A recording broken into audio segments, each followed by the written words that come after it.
Okay. All right, Ted. Hello. Hi. What Hi. a great evening this was, huh? It was phenomenal. So Yeah. for all of you listeners, we had the privilege of listening to the great Alan Mulally talking about really humility, love, and service. Yes, his three pillars for success. That's right. Indeed. And it was really fun listening to your background. I don't want to go into that because we got that on tape. Sure, yeah. And then we'll probably have that posted as well too. But Awesome. I really enjoyed it. Thank you. So I think the most exciting thing out of what you're doing right now is this, exactly what Alan was saying, this kind of working together. Yeah. Let's talk a little bit Sure. about Summit specifically and how you do that. Yeah, so I think what's really interesting is that when a company grows, sometimes a culture evolves, and some of the people who were maybe part of what the organization was can't find their way in what the organization becomes. And so until you really define what a culture is, you put it into words, it's difficult to communicate it, and it's difficult to live by it. And so what we did in 2021, after we acquired a business in Seattle, we got everybody together, working together, right? Yep. We got everybody together and we said, if there were people within the organization that would lead the company to dominating the market, what are, from those people, what are their traits? How do they behave? What are their behaviors? And we listed those out, and we had like 50 of them. Wow. And so we started with that, and we whittled that list down to the 6 core values that we showed tonight.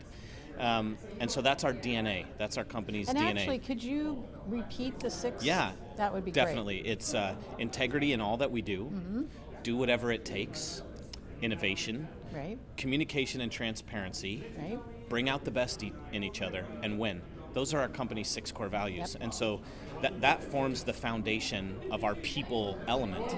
And we're even getting to a place now, which is challenging, where we know we need people, we need to expand, we need to grow. And but we're not making exceptions. We won't dilute the culture for short-term gains if we believe that in the long term they won't I'm fit. not even sure that they end up being short-term gains. No. Because all the effort that you put into people that don't really fit, it's not just that effort. Yeah. It's what it does to the people that are working hard to make it happen. You're so right, and I have a great example of that. So our first core value is integrity in all that we do. Well, aren't quality and integrity synonymous? Of course they are. If you're working in a production line, or let's say you're installing something, or and you know that when that passes through your station, it's not up to the quality standards, and you let that pass through, is that acting with integrity? It's not. And so that also affects people downstream in production. Exactly. So it has an exacerbated effect on everybody that you're interacting with. So the things that we're trying to put in place there are they're company wide. You can't run away from them. How about that? We'll put it that way. So. It's interesting because I think I mentioned I'm a serial entrepreneur. Yes. And when I had actually decided not to start any more companies when I met Joe Hughes. And when I found the problem, I had fallen in love with this industry, and I found the problem, and I went, I didn't tell it tonight, but I spent a couple of years trying to find somebody else that would fix it. Sure, yeah. And when I didn't, I decided I would, but I learned from previous huge mistakes that I had made that one thing that was really critical to me was starting a company and building the culture, like building it on purpose. Yeah. A purpose-built culture. 100% agree. And you're right. The size of the company changes people's roles, but that's not the same thing as changing the culture. That's right. Yeah.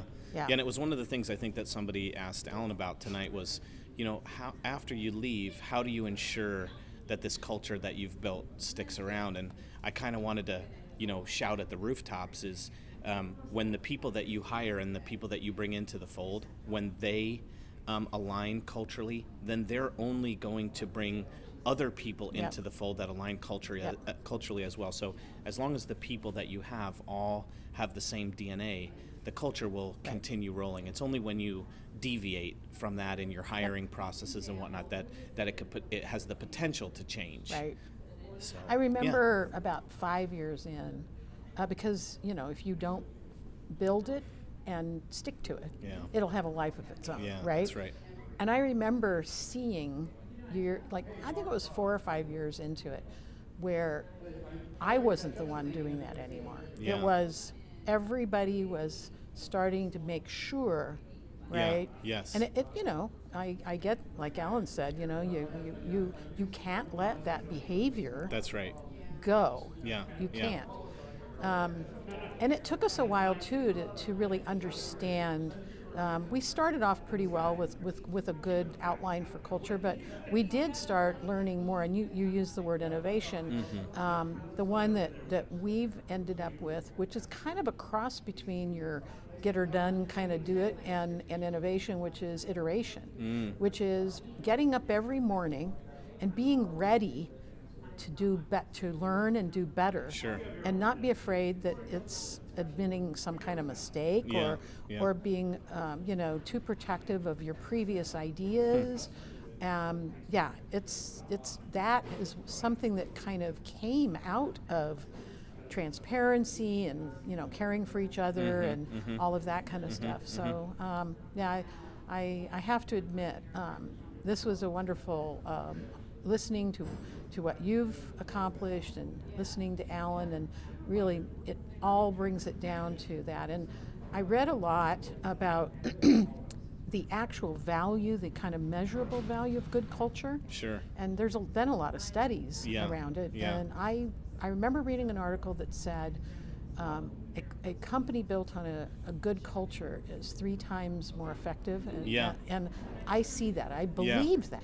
Yeah, I do too. And I think that there's like a graph out there you could find somewhere that talks about that shows cultural the existence of culture over time within businesses. And when people are first hired, they're very high on the company. It's a new thing. It's almost like a honeymoon stage that they're in. And so the newness of a position will drive interest and focus in new employees. But if culturally there isn't maintenance, right, that drops off. Yep. And it gets down to a certain point and it really never recovers. So what a culture does for you is it keeps that engagement and interest within the employees at a very high level, right, consistently throughout their employment there. Yep. And what more could we ask for than engaged and innovative employees within our companies, right? So it's funny because with, of course, COVID and all the things that were going on, we did have a few people that left. And of course, if people are going to do something that's good for their careers, we're happy for them. Yeah, that's okay. Yeah, of course. But we had a couple of, I think we've had like 3 or 4 now that were good people that came back because they left, went out into, I guess I'd call it the real world. And found that, this doesn't happen naturally. Sure. This happens from commitment, deep commitment. Yeah, and something that Alan talked about also, I think that aligns here is the behavior part of things. Behavior is how we exhibit, our alignment with a company's culture. And so I know in our hiring process, we're spending a lot of time asking behavioral questions to figure out, hey, in this circumstance, what sort of behavior is this person going to exhibit? Interesting. And is that behavior in alignment with what our core values are? That's so smart. How can we ask questions about? Now, is that you've built that yourself, or are you using a program to do that? No, so we've just kind of built those questions from within. So we've taken actual situations that we want people to give us specific examples of, and so we ask for specific examples, and we ask for specifically how they behaved. And so we're really trying to dig into that right up front to make sure there's alignment there right from the beginning. We do a thing too where I don't get involved in the interviews so much anymore. I trust my team for that. Sure. But nobody gets hired without talking to me. Sure. And that conversation is under 30 minutes. The first half is, we've got a really important culture.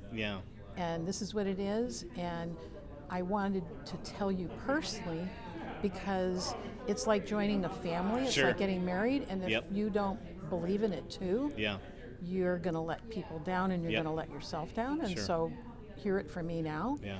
And the other is just to let them ask any questions that they didn't get answered or may want to ask somebody different in the company than who they're going to work for. Well, and who better to start with you, right?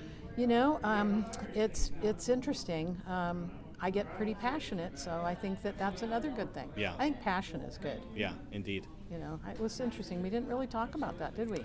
No, we didn't. I think another way to say passion, I think, in our company is do whatever it takes. That's one of our core values. Right. And so I think that's definitely how people's passion comes through in action. You know, we see I like people, win too. Yeah, win's a good one. I'm right? a very competitive person. I like win also. So, well, all Tim, right. Ted, it's been really great talking to you you and as well. meeting you. Yeah, you too. We're Thank going you. to have some conversations after this too. Yeah, looking forward to it. Thanks. Thank you.